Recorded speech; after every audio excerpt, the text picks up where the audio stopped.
Hey guys, Will here. So a couple of days ago now, I put together a video showing how to optimize your VR settings in Assetto Corsa Competizione to get the best balance between overall frames per second and visual quality. Now, I drew in that video a couple of comparisons to older titles like Assetto Corsa, which was released in 2014, and iRacing, which came out in 2008, and kind of pointed out that because this is a newer game, obviously, you know, the demand on system hardware is going to be greater. You know, graphics look better, so therefore you're going to need a higher end PC to run it.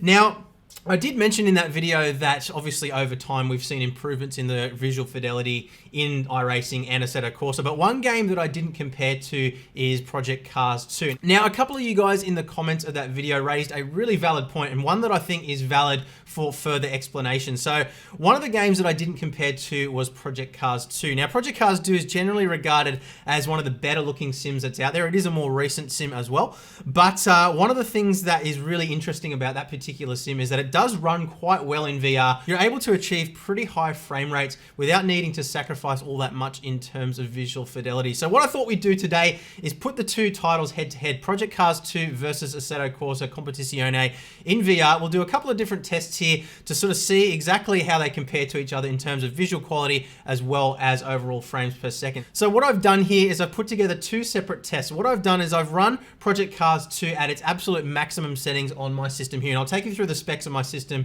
in just a moment so you've got a base point for comparison. And what I found was that with the settings maxed out in Project Cars 2, I was able to get around about the same frame rate as we saw in Assetto Corsa Competizione with the lower quality settings that I showed in the video the other day. So what I've done is I've split it into two separate tests. I've run one test here back to back with the settings maxed out completely in both titles with 150% super sampling, just so that you can see how the visual quality compares between Project Cars 2 and Assetto Corsa Competizione directly. So both running on the screen at the same time. And then we did a second test in Assetto Corsa Competizione with the settings adjusted to match the frame rate as closely as I possibly could to what I was seeing maxed out in Project Cars 2. So that way we can see head to head, both on the screen at the same time, exactly what the visual quality is like between ACC and Project Cars 2 when we're running at around about the same frame rate on the same machine, with every other thing being equal as well. So before we get started here, let me just run you quickly through a couple of stats on the PC we're going to be running here. So obviously water cooled, it is a 9900K running at 5.1 gigahertz locked on all 8 cores. So no scaling, no throttling, anything like that. We're running a 2080 Ti overclocked to 2 gigahertz as well. We're running 32 gigs of 3200 megahertz CAS16 RAM and a 1 terabyte M2 Samsung 970 Pro SSD as well. So let's jump in now and have a look at the difference between ACC and Project Cars 2 with absolutely maxed out graphics settings.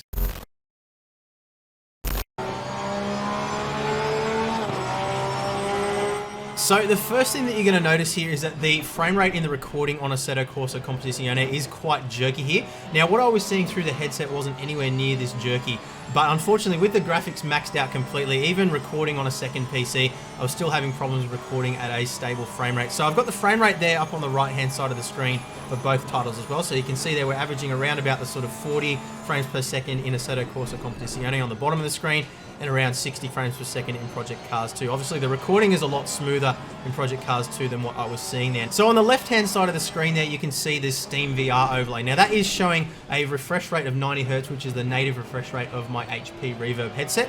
And then on the left-hand side there, next to that, you can see 11.1 milliseconds. Now, that is the amount of time that each frame would remain on the screen if we were running at the native refresh rate, so at 90 frames per second. So 11.1 milliseconds of time that each frame is displayed at 90 Hertz. So you can see on the bottom there, we're running at around about 23, 24 milliseconds for each frame. So basically what that means is that each frame is remaining on the screen for twice the amount of time that it would want to, or a little bit more than twice the amount of time that it would want to at the native refresh rate. And that makes sense when you compare it to the frame rate that you're seeing on the screen there as well, because obviously when we're running at around about half the frame rate of the native refresh rate of the panel, obviously the amount of time that each frame is on the screen is going to be about double as well. In the case of Project Cars 2 there, you can see we're running just a little bit over there at 13.5 milliseconds per frame. So I'm not going to comment on the visual quality here. I'm going to let you guys decide for yourself which one you think looks better. Bear in mind again that both sims were completely maxed out in terms of graphics here, both set to the same time of day as well, 6 AM in the morning, so we've got those nice sort of lighting effects happening on the screen. And let me know in the comments which one you think looks better with maxed out graphics settings.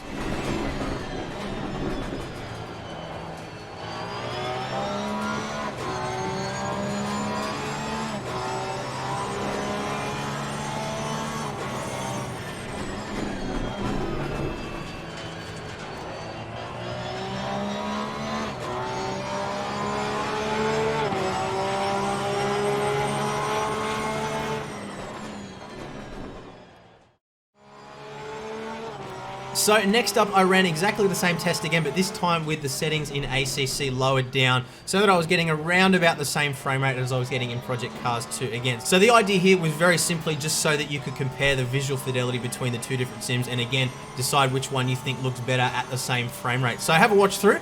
Again, let me know in the comments which one you think looks better. One thing that I do want to point out though is just pay attention to the shadows in particular. I've had to crank the shadows right down in Assetto Corsa Competizione to match the frame rate there, and I think that's probably the thing where I noticed the biggest difference in terms of driving.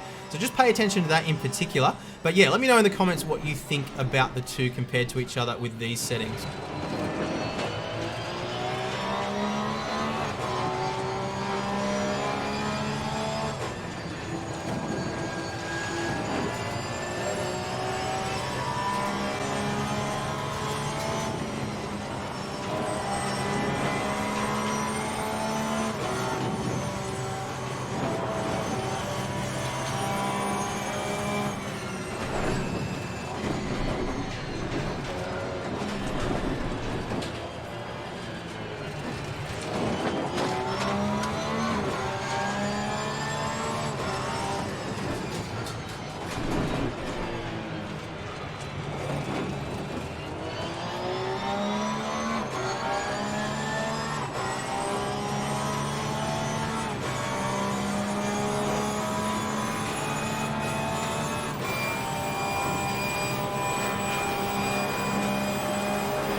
So there you have it, guys. That is a head-to-head comparison between Assetto Corsa Competizione and Project Cars 2 with maxed out graphic settings as well as matched frames per second. So again, let me know in the comments what you guys think. So in terms of my own opinion on this, it's really hard to choose between the two. I think when I was driving, ACC looked a little bit better to me than Project Cars 2 did. But looking at them neck and neck like that next to each other, I think Project Cars 2 probably does look a little bit better overall. Obviously, there's a little bit more detail in the shadows, a little bit more detail in the lighting effects and things like that, whereas the overall detail in terms of what's drawn on the screen, things like trees and spectators and things like that are a little bit better in ACC when we match the frame rates to each other. So bringing it back to the point of optimization between the two games, again, I think because ACC does look better with the graphics cranked all the way up than Project Cars 2 does, it's hard to say that Project Cars 2 is better optimized than ACC is. I think it's still boiling down to that fact that, you know, more graphics, more detail requires more computing power. So I think I'm still going to stand by the point I made